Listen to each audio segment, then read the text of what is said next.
Okay, so I got the majority of it cut out, and I already ground one side just so I can show you what the basic finished product looks like. Got my bench grinder set up right there, and I got a new workbench so I can put some of my other tools that I had no place for, like my sander, and I got my drill press. But this, this you can see is a finished ground edge that I just did, and I cut this off with the wheel, with the cutting wheel. And then see how this has a tight radius and I can't get that wheel to, you know, turn at that?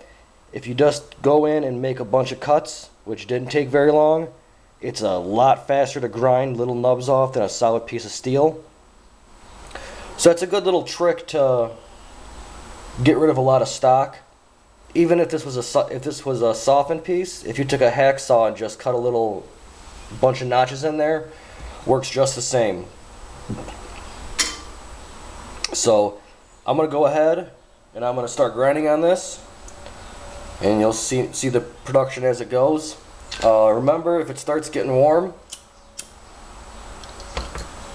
have a little bucket.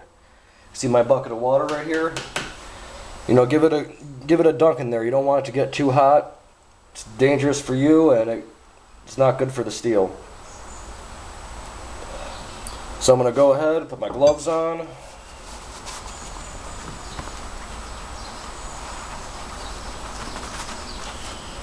I'm going to go ahead and start grinding. Slowly I'll bring the camera over and show you some other techniques on how to grind on a wheel like this. So let's just get some of the majority of the stock off.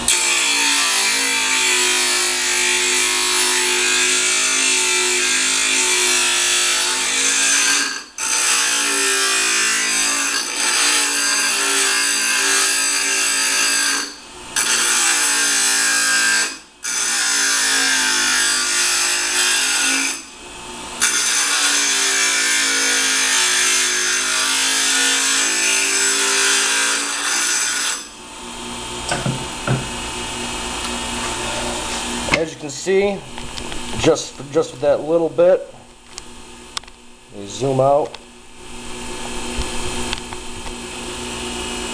Yeah, I already got that side cleaned up.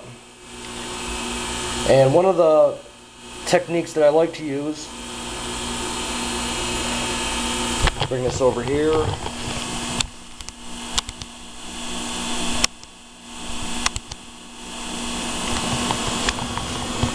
Is by using the side of the wheel. And it's a little more dangerous than using the front because there is no guards.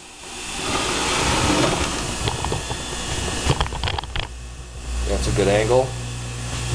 What I'm going to do is I'm going to run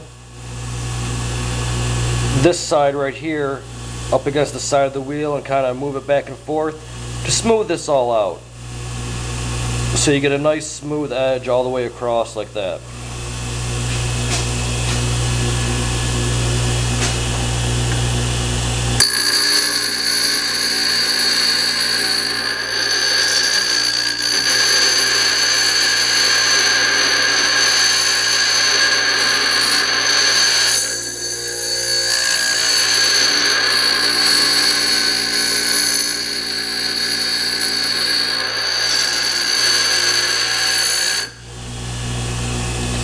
And at any point that you see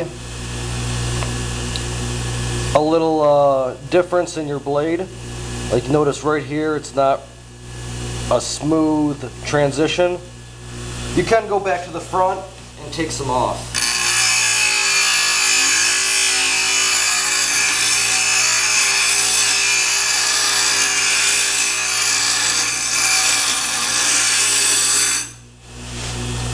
So then you got a smoother transition, then just clean it up.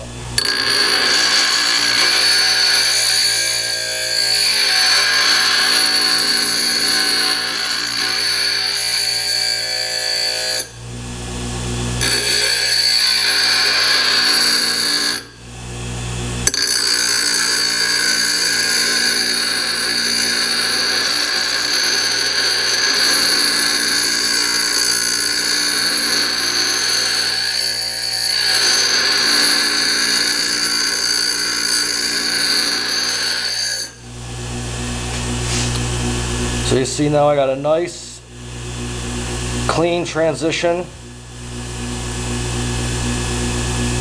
I didn't, my lines weren't, I'm not exactly perfect on my lines because like I said in my last video, nothing's perfect, and if you were to get one of these back in the 16th, 17th century, I doubt it's going to look perfect. So I'm going to go ahead and finish working up this side right here on the front of the wheel. We'll see how that turns out.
So then you got your basic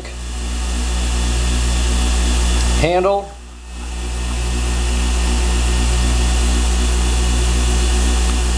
little ring with the hole in it. If you want to make that hole bigger, like I said, go ahead and heat this up until it's non-magnetic.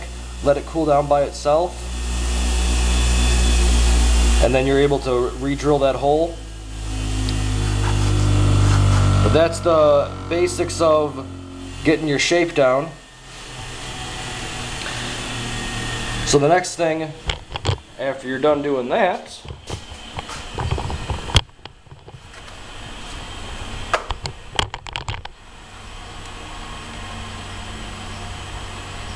you're going to have your basic outline and shape of everything. The handle, I don't worry about too much because I end up wrapping that. So that's pretty much that part. Looks like there's going to be a part 3 to this. So stay tuned. I'm doing these videos right one after another. So I'll show you part 3, all the finishing steps and the cleaning up of everything. So stick around. Look right below this or right after this because number 3 is coming up.